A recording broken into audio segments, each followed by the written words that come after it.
What's up, YouTube? I just got back from the movie theater. I just got done seeing Spider-Man Homecoming.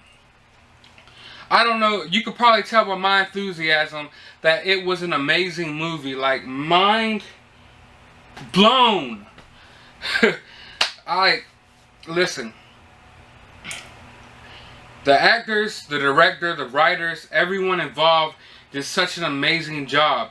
The MCU finally has a villain that is fleshed out, that you can relate to, that gave an awesome performance. Everything about this villain, this is the Vulture. To me, when they announced Vulture was the villain for this film, I wasn't that excited, because as being a Spider-Man fan and an avid writer, active reader of the comics, the Vulture was always pretty cool to me, but I never thought that he could hold his own as the main villain in the film. But boy, did he surprise me. Michael Keaton gave an amazing performance. He didn't come in there half-assed. He wasn't lackluster at all. He gave a great performance, as you should expect from Michael Keaton. This is the best MCU villain to date. Some can make the argument for Loki. Okay, even Loki doesn't seem as fleshed out to me as how they fleshed out the Vulture in this film. Right from the get-go, right from the beginning, the opening scenes, they set up the motivation for the villain. The reason why he got into villainry. The reason why he's doing the things he does. And you can relate to him. You know what I'm saying? Like, you sympathize with him. Good villains, usually you sympathize with. You know what I'm saying? A great villain, you could kind of see where they're coming from. You might not agree with them. You know they're wrong, but you kind of see why they do it. You really see why he's doing what he's doing. So, before I get further into this, I'm going to let you know this review is packed, jam-packed with spoilers. So go ahead and be ready for that. Now, like I said, the movie starts off setting up the villain just from the opening scenes. And you off rip, you're like, okay, well, this is why he's doing it. And you see that he's not necessarily a bad person at first. But boy, does he get creepy and does he get scary. And you see that he's not playing any games and he's not taking any more shit. Now, Tom Holland did a great job. I think he's the best on-screen Peter Parker Spider-Man that we have gotten. That's not taking anything away from Tobey Maguire. I'm not taking anything away from Andrew Garfield. I'm just saying maybe it's because of the writers and the director that Tom Holland was able to excel as Spider-Man more than the other two guys who have already played him. I never was a big fan of Andrew Garfield or the Amazing Spider-Man 1 and 2. But I was a huge fan of Tobey Maguire as Peter Parker and Spider-Man, and a huge fan of at least Spider-Man 1 and 2. Number 3 kind of went left, but it's not Sam Raimi's fault and it's not Tobey Maguire's fault. It's due to the fact that they were pressured to put Venom in the film, and it just did not work out. Now, let me go ahead and mention, when you see the previews, everybody has the same worry. Wait, is this going to be Iron Man 4? Is Tony Stark and Iron Man going to be throughout this whole entire film? No. I was fooled. I thought that as well, and I really wasn't happy about it. I'm glad he was in the movie, but I wasn't happy about the fact that I thought that he was going to play such a prominent role and take so much screen time. No, Tony Stark is only on the screen maybe, give or take, maybe 10 minutes in the whole entire film.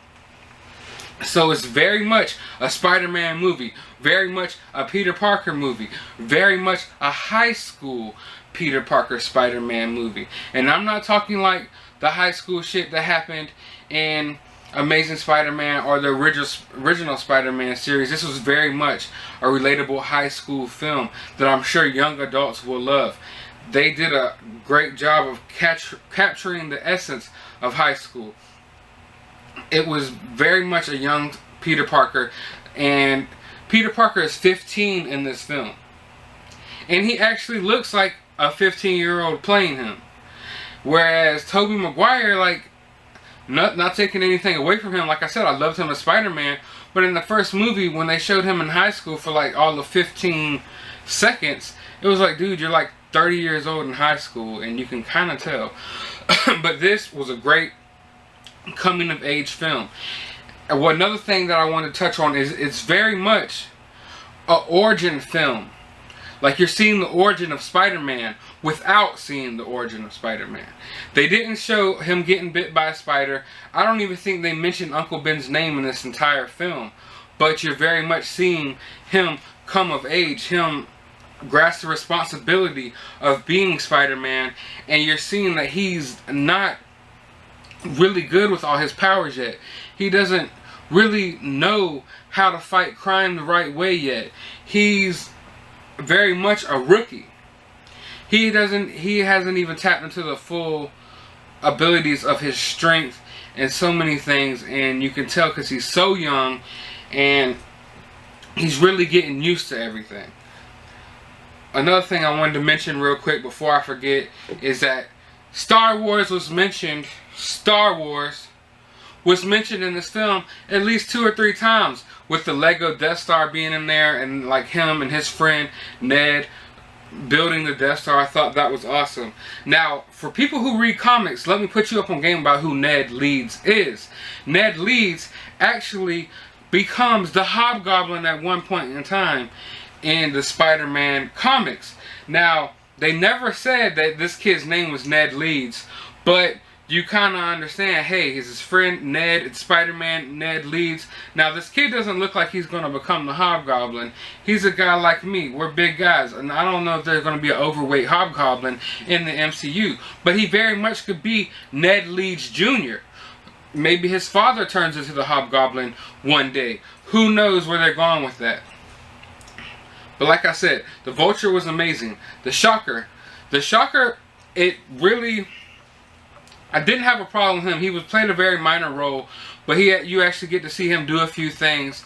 My only problem with it was he never put on the Shocker mask or the Shocker suit.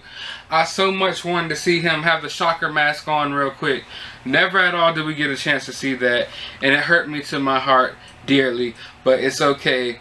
Not a problem. I really can't pick at things in this movie because everything was so perfect. But I would have really loved to see Shocker in his original suit. But it's okay. I'll deal with it. Also, I don't know if people were paying attention, but if you've seen this movie, they mentioned that one of the thugs on the boat, his name was Matt Gargan. Do you know who that is? That is the Scorpion. There's even a tattoo of a scorpion on his neck. So, they're setting it up for future movies that we might get to see Scorpion on the big screen, which I think will be pretty dope, especially if they give him a dope-ass, you know, suit, costume, or what have you. And he actually pops back up on one of the end credit scenes. He pops back up, and you can tell, like, wait, this guy really wants to go after Spider-Man.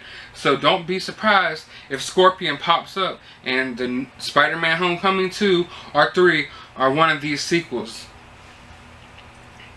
Alright, now also, let's talk about Zendaya. Zendaya, she wasn't in the movie a lot, didn't have that much screen time, but when she was hilarious, she was funny. There wasn't a big romantic build-up between her and Tom Holland, but there was like some chemistry there that you could tell, well, they're kind of friends. And you know, actually there were some points where you're like, maybe she likes him, but they don't hang too much onto that, because the love interest in this film was Liz. Liz is who he asked to go to Homecoming to. Throughout the movie, you could tell he has a big crush on Liz, and she's part of his debate team. Now, Zendaya's character was not named Mary Jane. Nowhere at any point are you thinking this is Mary Jane. She has a whole different name. I believe her name was Michelle. You know, so the whole entire film, you're like, oh, I guess Mary Jane's not going to be in this movie. I guess Zendaya isn't Mary Jane. And then at the very end of the movie, she says, hey, you can call me MJ. Mind fucking blown. Just when you pulled the wool over my eyes, thinking Mary Jane was nowhere to be found in this movie, she is MJ. So I thought that was pretty dope. Now let's touch on Donald Glover. Donald Glover, also not in the film for a very long time, but the little amount of time that he's in the film, you see like, wait, this is a build-up of a new character that I'm really anxious to see on screen. He played Aaron Davis. For those of you who don't know, Aaron Davis is the Prowler. The Prowler is kind of like, I don't want to say he's a superhero or a villain, but he's somewhere along the lines of like he steals stuff, but he also gives back to the poor. Like it's a very interesting character. Maybe something like you would say Catwoman or the Black Cat, where you could say they're a vigilante and they do good, but they also kind of do bad. But anyway, he is the Prowler, and also he is Aaron Davis is Miles Morales' uncle. So I thought that was amazing, because I would really love to see Donald Glover in the MCU playing the Prowler. And if they ever do set up the Miles Morales story in the future, here's his uncle. So they gave a nod to Miles Morales in this movie, which shows you Miles Morales can very much so pop up in the MCU eventually. Not sure how soon, but eventually he can. And I thought that was really dope to put that in the film. Now, the film had to be probably the funniest comic book movie I've ever seen. Maybe there might be one comic book movie that was maybe funnier, and that would be Deadpool. But I'm not sure where I would rank it at right now. I'll have to see it a few more times. Deadpool's definitely raunchier, but this film had like it had a lot of comedy in it.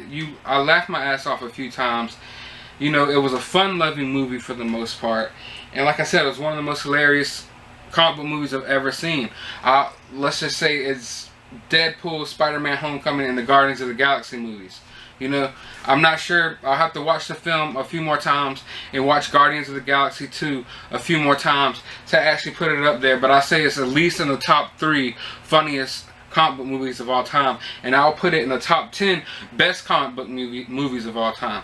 As far as action goes, I've seen plenty of comic book movies that had more action or better fight scenes than in this film. But this film fleshed out the character so much, even all of Peter's friends, that it was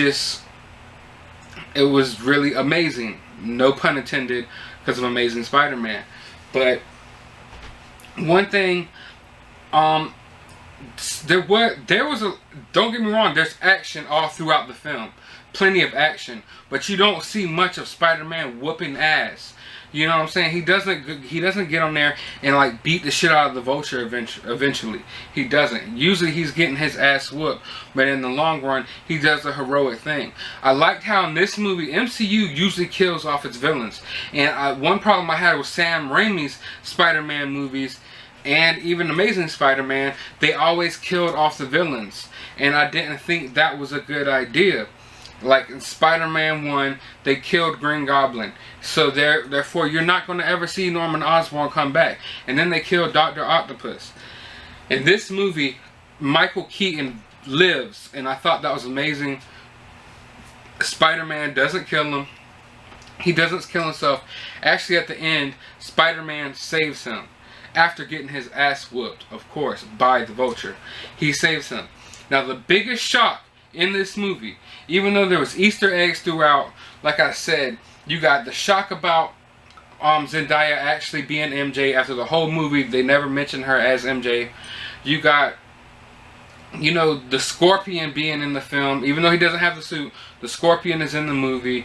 You got Donald Glover being the Prowler, being Miles Morales' uncle, which was amazing. But the biggest surprise in this movie, I didn't see it coming at all. It hit me like I didn't have, like, nowhere in my mind at all did I think what was about to happen was about to happen. Now, the movie is called Homecoming because Peter Parker is going to Homecoming, and he finally asks his crush Liz out to go to Homecoming. Throughout the movie, you see where Peter Parker has to leave a lot of things that a lot of things that he's supposed to do as a teenager. Like, he's missing tests, he's leaving out of detention, he's leaving school early, he's missing debates, he's letting a lot of people down because he's trying to take on the responsibility of being Spider-Man. Now, he asks Liz out to Homecoming. You know, he goes to Aunt May, asks her for tips and things like that on how to talk to girls, how to ask girls out, how to dress, dance moves and everything like that. And I thought that was very funny and very fun-loving and cool because he's a nerd and he went to Aunt May to ask for help on advice for girls, basically. So Aunt May pulls up to the house so he can go pick up Liz. You know, he's down in his suit, got a corsage and everything. Knock, knock, knocks on the door. Guess who fucking opens the door? Sorry for cussing. But guess who opens the goddamn door? Michael Keaton. I'm telling you, everybody in the movie theater was like you just hear gasp and oh my god and stuff. And like literally, I had like my neck broke. I was just like, bruh, like what in the fuck? I didn't see it coming. Michael Keaton was actually Liz's father, his love interest in the movie, and he has to go over there awkwardly to pick up his date for homecoming. He had no idea that the Vulture was her father, and he's seen the Vulture in and out of the Vulture suit, so he knows who he is. Now he goes over there, like Michael Keaton is being nice to him, humanizes the character. He's actually being a nice guy and what seems like a nice father. Now they're driving to homecoming. Michael Keaton drives them. He's their chauffeur. So Peter Parker's sitting in the back seat, nervous as hell. You know, like everything is really awkward. Like at one point they're taking like the homecoming pictures. Michael Keaton and his wife are taking homecoming pictures of Peter Parker and Liz, and like they say smile, and like he can't even put a smile on his face. He's pale white. He looks nervous as hell. So anyway, they're in the car on the way to homecoming. Liz keeps making these remarks about how Peter keeps disappearing, how she got saved by Spider-Man, this, that, and the third. And Michael Keaton's sitting there just putting the pieces together in his mind when he keeps looking in the, like, you know, the rearview mirror like, wait, I know this kid looks familiar, he sounds familiar, and he's putting the pieces, as she keeps saying. How come, you know, when Spider-Man pops up, you keep disappearing? You know Spider-Man, you're an intern at Stark Industries, all these things. He puts the pieces together. Now, it comes to time, they finally get to homecoming, they're about to get out the car. He says, Liz, go in there, I need to have daddy talk with Peter. Now he turns around, she walks out the car, he turns around with the Glock in his hand, puts it right there, and says, look, does she know? Does she know you're Spider-Man? Because I know you're Spider-Man. He tells him, look, I will kill you and your whole family if you keep fucking up my plans and my plots. Leave it alone. I'm gonna let you live. I thank you for saving my daughter. Like, I thank you to the utmost for saving my daughter, because he realizes, oh, this guy, Spider-Man, Peter Parker, saved his daughter. He says, go in there and show my daughter a good time and just mind your own business. So Peter Parker gets out the car. It's like, just, you know, like you could just see it on his face, like he's just shocked, scared, what have you. Goes into homecoming, and of course, what does he do? He lets everyone down again, leaves homecoming, runs out the door, knowing he's going to have to go stop his date's father, the Vulture, from doing like his last mission. And he off rip, bam, gets punched by the Shocker. Now, I'm really going in too much detail here, because like the gears are still rolling in my head. I don't need to just, you know, lay out every scene for you, but that I thought was a very powerful scene in the film, so I wanted to talk about that. Now, oh my god, where can I go with this? It's just so much stuff, and I can't. I usually don't see a movie like 2 or 3 times in the movie theater. I usually see it once and then wait for it on Blu-ray. But I'm gonna go see this movie again tomorrow. Now, like I said, I've touched bases on a lot of things in the film.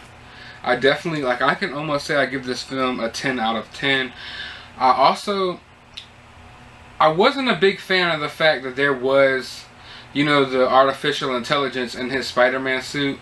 That's just not what I relate my Spider-Man with. I don't ever, you know, like, the whole AI in his suit stuff. I wasn't a big fan of that.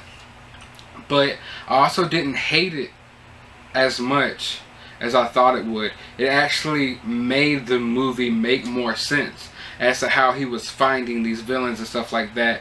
Because like, this movie wasn't just centrally in New York City. They actually went a few other places, and it made sense, you know, to actually have the AI that's telling them these different things. So it actually served its purpose in the plot, so there wasn't a lot of plot holes.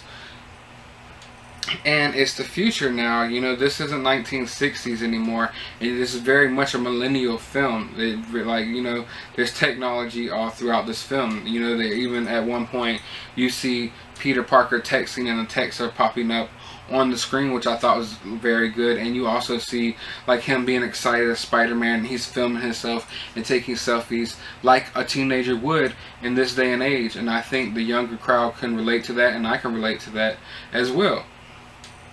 So, like I said, I almost give this movie a 10 out of 10. There was a few things that, I mean, could have maybe been better, but hardly. I can hardly nitpick at this film.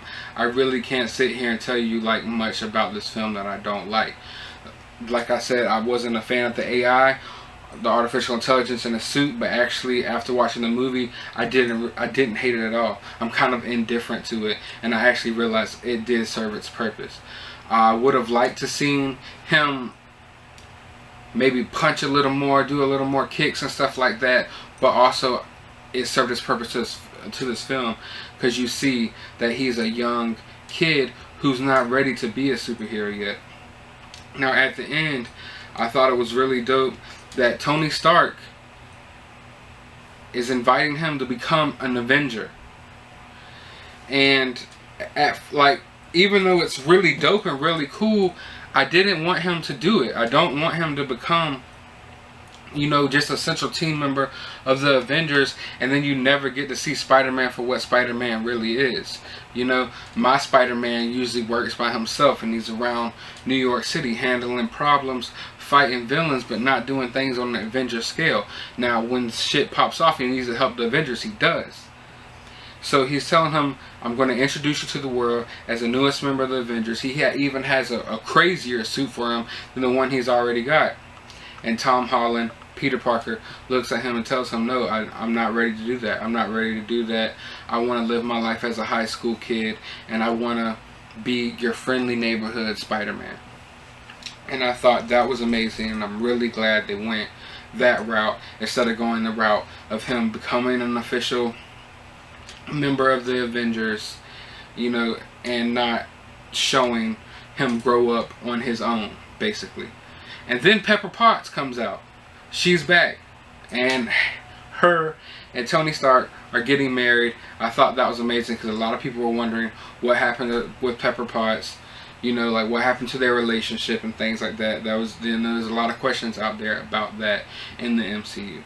So overall, it's one of the best movies in the MCU to date. The best villain, like surprisingly, the best villain, most fleshed out villain in the MCU. And I hope he actually comes back again. There's 2 post-credit scenes. One of them is you see Adrian Toomes, the Vulture, Michael Keaton in jail, and then he runs into Matt Gargan again. Matt Gargan tells him, I got a bunch of friends on the outside that want to kill Spider-Man. I want to kill Spider-Man too. And I got word that you know who Spider-Man is. He looks him in his eyes and was like, if I knew who he was, he'd be dead already. So basically, he kind of protected him. I don't know what his motivations is. Did he tell him that because he wants to get out of jail and kill Spider-Man himself? Or did he tell them that to return the favor of Spider-Man saving his life? Who knows? Like, I'm not sure, and I'm really interested to see that.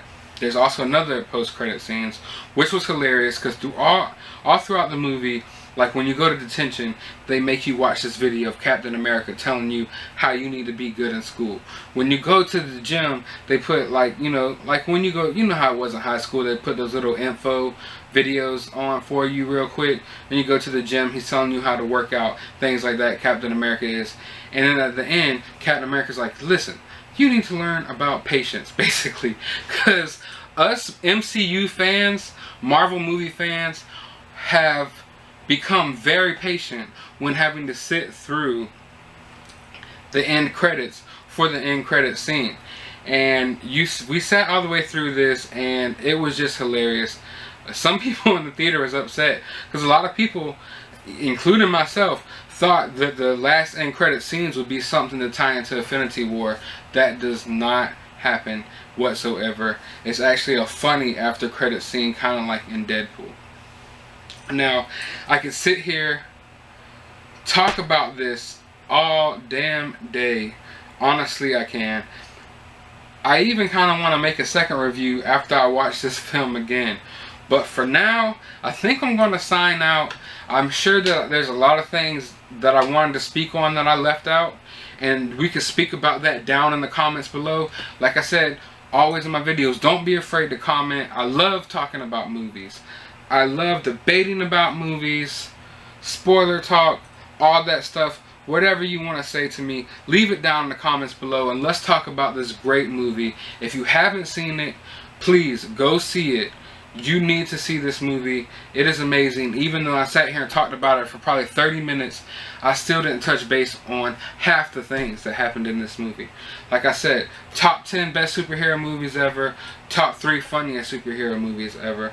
Be sure to hit that like button. Be sure to subscribe. Like, I'm not kidding you. Be sure to subscribe. But I hope you guys enjoyed the film as much as I did. I was basically blown away by it, and I can't wait for the sequel. I can't wait to see what the MCU has to offer us as far as Spider-Man goes, and really as far as everything goes. So, I'm going to bring this review to a wrap. I'm losing my voice almost just from the excitement of when I got out of the movie theaters and caught all my friends just yelling about all the cool shit that happened in this movie. But yeah, this is the end of the review. Don't let me keep talking you guys' heads off. Be sure to like. Be sure to subscribe. Go see Spider-Man Homecoming now. What are you doing? Go see it right now.